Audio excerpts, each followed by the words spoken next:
नमस्कार, आप देख रहे हैं एमएस टीवी और मैं हूं आपके साथ कंचन। आइए नजर डालते हैं उत्तराखंड की कुछ खास खबरों पर। जनपद उधम सिंह नगर के जसपुर के सामुदायिक स्वास्थ्य केंद्र में बंदरों का आतंक इतना बढ़ गया है कि अब चिकित्सालय में तीमारदार मरीजों को भी लाने से कतराते नजर आने लगे हैं। लेकिन चिकित्सालय प्रभारी अधीक्षक डॉक्टर धीरेन्द्र मोहन गहलोत कई बार वन विभागीय अधिकारियों से बंदरों को पकड़ने की गुहार लगाई, लेकिन विभागीय अधिकारियों ने एक ना सुनी। बंदरों को भगाने की गन का भी प्रयोग किया गया। बंदरों को भगाने व बचाव को चिकित्सालय के प्रत्येक कमरे में लाठी डंडे भी रखे गए। कुछ समय तो कारगर साबित हुए, लेकिन कुछ समय बाद निष्प्रभाव होते नजर आए। आपको बता दें कि विगत दिनों बीमारी से ग्रसित पीड़ित महिला का चिकित्सालय में उपचार चल रहा था। चिकित्सालय में भर्ती महिला को देखने आए तीमारदार के साथ नन्हे मुन्ने बच्चों को बंदरों ने अचानक परिसर में घुसकर बच्चों के हाथ की चीज पर झपट्टा मार दिया, जिससे घबराकर बच्चे भागते हैं, गिर गए और चोटिल हो गए, जिनका उपचार भी चिकित्सालय में करवाया गया है।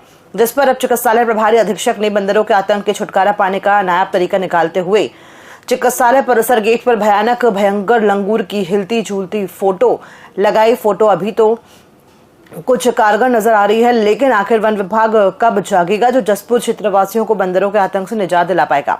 या जसपुर चिकित्सालय को बंदरों आतंक का पर्याय क्षेत्र घोषित करने का प्रयास में तो नहीं है? ज़्यादातर देखो बंदर की दिक्कत आती है। जैसा अभी हम परसों आए थे तो जब हम अंदर घुसे तो यहाँ पे काफ़ी सारे बंदर बैठे हुए थे अंदर। तो जैसे हम अंदर जाते हैं, जैसे कोई भी पेशेंट जाता है तो वे क्या बोलते हैं कि इनके ऊपर झपट्टा मारते हैं, जिससे काफ़ी सारे पेशेंट को चोट भी पहुँची है। जैसा हमारे साथ भी जो बच्चे आए थे वे भी भागे दौड़े तो उनके भी हाथ में फ्रैक्चर उक्चर आया है। ज़्यादातर बंदर की दिक्कत यही है। सामुदायिक स्वास्थ्य केंद्र जसपुर में बंदरों ने आतंक मचा रखा है। हम हर तरह के प्रयास करके देख चुके हैं, वन विभाग से लेकर काफ़ी जगह हमने कागजी कार्रवाई भी भेजा है कि इनसे निजात दिलवाई जाए। हमने फ्लैक्सी भी लगवाई है वहाँ पर, लेकिन शुरू में कुछ दिन असर रहा, अभी फिर हो ही नहीं रहा है। कम से कम 100 50 150 बंदर ऐसे हैं जो आके पूरा तार, हमारा बिजली के तार, CCTV, नेट के तार और जो फ्लैक्सी हैं वो फाड़ते हैं। तो वो तो लाखों का नुकसान कर चुके हैं हमारा। साथ ही इसके अलावा भी जैसे हमारे यहाँ मरीज आते हैं तो वो कई बार इनके डर से गिर गए हैं, तो उनको फ्रैक्चर भी हुआ है। पर्यटन नगरी रामनगर का कॉर्पोरेट टाइगर रिजर्व के धनगढ़ी गेट स्थित कॉर्पोरेट इंटरप्रिटेशन सेंटर अब डिजिटल इंडिया की दिशा में एक और कदम बढ़ा चुका है। पर्यटकों की सुविधा और पारदर्शिता को ध्यान में रखते हुए अब यहां QR कोड के माध्यम से डिजिटल टिकट बुकिंग की सुविधा शुरू कर दी गई है। अब तक इस सेंटर में प्रवेश के लिए मैनुअल तरीके से मौके पर ही परमिट जारी किए जाते थे, जिससे पर्यटकों को लंबी कतारों और समय की परेशानी का सामना करना पड़ता था। लेकिन अब ये पूरी प्रक्रिया डिजिटाइज हो गई है। पर्यटक गेट पर लगे QR कोड को अपने स्मार्टफोन से स्कैन कर UPI के माध्यम से टिकट शुल्क का भुगतान कर सकते हैं, जिसके बाद उन्हें डिजिटल टिकट उनके फोन पर प्राप्त हो जाएगा। ये टिकट रिजर्व के कर्मचारी स्कैन कर उन्हें म्यूजियम में प्रवेश देंगे। कॉर्बेट टाइगर रिजर्व के पार्क वार्डन अमित ग्वाजा कोटी ने जानकारी देते हुए बताया कि हर वर्ष इस म्यूजियम में 80,000 से अधिक पर्यटक आते हैं और इससे सरकार को 75 से 80 लाख रुपए तक का राजस्व प्राप्त होता है। उन्होंने कहा कि ये नई डिजिटल बुकिंग सुविधा न केवल बुकिंग प्रक्रिया को सुगम, पारदर्शी और पेपरलेस बनाएगी, बल्कि कर्मचारियों को भी पर्यटकों के प्रवेश बेहतर ढंग से प्रबंधित करने में मदद करेगी। एक और बड़ी सुविधा यह है कि पर्यटक अब एक सप्ताह पूर्व तक QR कोड स्कैन कर अग्रिम बुकिंग भी कर सकते हैं। इससे योजना बनाने और समय प्रबंधन में काफी सहूलियत मिलेगी। देखिए, कॉर्बेट टाइगर रिजर्व का जो ढिकाला जोन है, इसके एंट्रेंस पे धनगढ़ी पे कॉर्बेट इंटरप्रिटेशन सेंटर धनगढ़ी है, जहाँ पर काफी बच्चे और जो वयस्क हैं ये लोग आके नेचर इंटरप्रिटेशन करते हैं, नेचर के बारे में सीख लेते हैं। तो अभी तक इंटरप्रिटेशन सेंटर में मैनुअल तरीके से बुकिंग की जाती थी, हाथ से इसकी रिसिप्ट काट के और फिर टूरिस्ट को दी जाती थी। तो इसी डिजिटल इंडिया की तरफ एक बड़ा कदम बढ़ाते हुए कॉर्बेट टाइगर रिजर्व ने वहाँ पे QR कोड की व्यवस्था की है, ताकि QR कोड को स्कैन करके जो भी आने वाले टूरिस्ट हैं अपने मोबाइल के माध्यम से ही तुरंत से बुकिंग कर सकेंगे। इससे एक और जहाँ पर्यटकों को लंबी लाइन में नहीं लगना पड़ेगा, वही दूसरी ओर डिजिटल इंडिया की तरफ ये एक बड़ा कदम भी माना जा रहा है। हाल ही में राजधानी देहरादून के खलंगा वन क्षेत्र में हुए अवैध अतिक्रमण को लेकर उत्तराखंड के नेता प्रतिपक्ष यशपाल आर्य ने आपत्ति जताई है।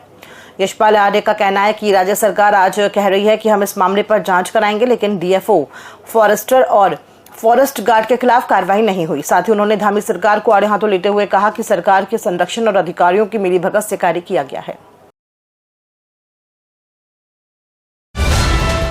वर्ष 2024 में बनी उत्तराखंड व्यावसायिक डेयरी परिसर अनुज्ञाकरण नियमावली को धरातल पर उतारने के लिए देहरादून नगर निगम लगातार विचार कर रहा है, जिसमें हाल ही में नगर आयुक्त द्वारा बैठक भी हुई।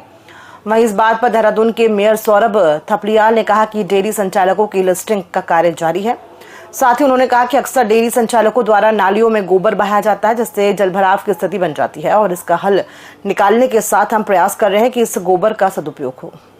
अभी हम लोगों ने कई क्रम में वार्ता इसमें हुई है, पहले भी 1-2 बार हमारी वार्ता हो चुकी है। इसी क्रम में नगर आयुक्त जो हैं हमारी, उन्होंने डेयरी संचालक के साथ बैठ के कल मीटिंग करी है। उसमें भी कई चीज़ें निकल के सामने आई हैं और कुछ चीज़ें उसमें अभी फंसी हुई हैं। उन सारी चीज़ों का हम एक हल निकालने के उसमें है, क्योंकि जो डेयरियों से जो गोबर है वो नालियों में बहा दिया जाता है, नालों में डाल दिया जाता है, जिससे कि जो ये जल भराव की स्थिति उत्पन्न होने में बहुत बड़ी एक जो वजह है ये भी है। स्वच्छता का संदेश देने को लेकर राज्य विधिक सेवा प्राधिकरण नैनीताल के कार्यकारिणी अध्यक्ष न्यायमूर्ति मनोज कुमार के दिशा निर्देशन में 22 जून को प्रदेश भर के सभी जिलों में एक वृहद सफाई अभियान चलाया जाएगा, जिसको लेकर सचिव जिला विधिक सेवा प्राधिकरण देहरादून सीमा डूंगरा कोटी ने बताया कि इसमें विधिक सेवा से जुड़े सभी लोगों के साथ ही व्यापार मंडल, स्कूल, कॉलेजों, एनजीओ, नगर निगम की सहभागिता रहेगी। इसके साथ ही उन्होंने आमजन से भी अपील की है कि बड़ी संख्या में इसमें प्रतिभाग करें, जिससे स्वच्छता के संदेश का व्यापक तौर पर प्रचार प्रसार हो सके।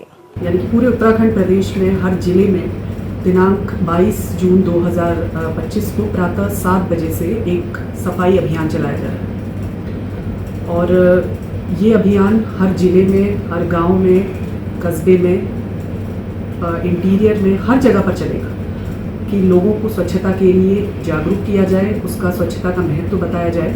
ये रैली, ये जो अभियान है ये चलाया जा रहा है और इस अभियान में, जैसे कि इस अभियान के अंतर्गत ही, क्योंकि पूरे देहरादून जिले में भी ये अभियान चलाया जाएगा, तो इस अभियान के अंतर्गत जितने भी समस्त हमारे न्यायिक अधिकारी हैं, प्रशासनिक अधिकारी, पुलिस, सारे सरकारी गैर सरकारी विभाग और एनजीओज, व्यापार मंडल, अध्यक्ष, जो हमारे बार एसोसिएशन है, सारी ये बार एसोसिएशन, ये सब हमारे साथ जुड़ने वाले हैं। विभिन्न तरह के एनजीओ, स्कूल, कॉलेज सब हमारे साथ जुड़ने वाले हैं। प्रदेश में उत्तराखंड माध्यमिक शिक्षा बोर्ड की 10वीं और 12वीं की परीक्षा में सर्वोच्च स्थान प्राप्त करने वाले मेधावियों को उनके जनपद में एक दिन का जिलाधिकारी और पुलिस अधीक्षक बनाया जाएगा। मुख्यमंत्री पुष्कर सिंह धामी ने उच्च अधिकारियों को इस संबंध में सभी जिलाधिकारियों और पुलिस कप्तानों को पत्र लिखने के निर्देश दिए हैं। वहीं इस विषय पर बात करते हुए शिक्षा महानिदेशक अभिषेक रूहेला ने कहा कि मुख्यमंत्री के निर्देशों के अनुसार जिले के टॉपर्स बच्चों को एक दिन के लिए जिलाधिकारी और पुलिस अधीक्षक बनाया जाएगा। साथ ही सरकार की एक अच्छी पहल है, इससे विद्यार्थियों का मनोबल भी बढ़ेगा। जी, माननीय मुख्यमंत्री जी के निर्देशन पे और उनके दिशा निर्देश अनुसार तय किया गया है कि जो बोर्ड के टॉपर्स हैं उनको जनपद के जिलाधिकारी और पुलिस अधीक्षक के प्रभार दिए जाएंगे एक दिन के लिए। तो ये निश्चित ही स्वागत योग्य पहल है और इसका एक दूरगामी परिणाम भी होगा बच्चों को एक आत्मविश्वास भरने में और आगे के जीवन में उनको सफल बनाने के लिए यह पहल एक कारगर सिद्ध होगी, ऐसा हम सब उम्मीद करते हैं।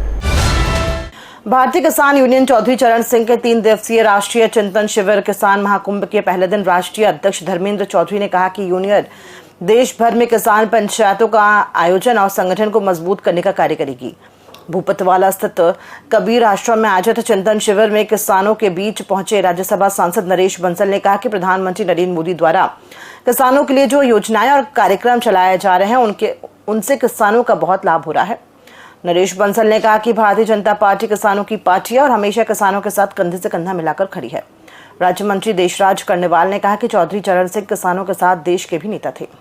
हमारा जो पहला राष्ट्रीय चिंतन शिविर है उसके हमारे मुख्य अतिथि परम आदरणीय श्री मान नरेश बंसल जी, राष्ट्रीय किसान यूनियन चौधरी चरण सिंह का ये पहला राष्ट्रीय चिंतन शिविर है जिसमें किसानों की और देश की विभिन्न समस्याओं पर देश के कोने कोने से आए हुए किसान नेता चिंतन करेंगे, मंथन करेंगे और केवल समस्याएं नहीं तो उसका समाधान भी सुझाएंगे।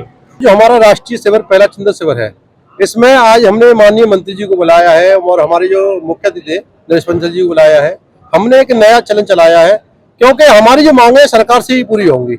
सरकार के हमने प्रतिनिधित्व को यहाँ बुलाया है। हमारी जो विभिन्न राज्यों से जो हमारे किसान साथी थे, उनसे हमने विचार विमर्श किया है। किसान साथियों के बीच में गए थे हम लोग, जो भी उनकी मूलभूत समस्याएं थी, क्षेत्रीय हो या हमारी प्रदेश की हो या देश की हो, सारी समस्याओं को हमने चुनकर एक ज्ञापन बनाया है, जो कि हमने माननीय आज हमारे जो नरेश बंसल जी थे राष्ट्रीय सांसद, उनको दिया है और माननीय उत्तराखंड मंत्री उनको दिया है। खबरों में फिलहाल इतना ही, दीजिए इजाजत, नमस्कार।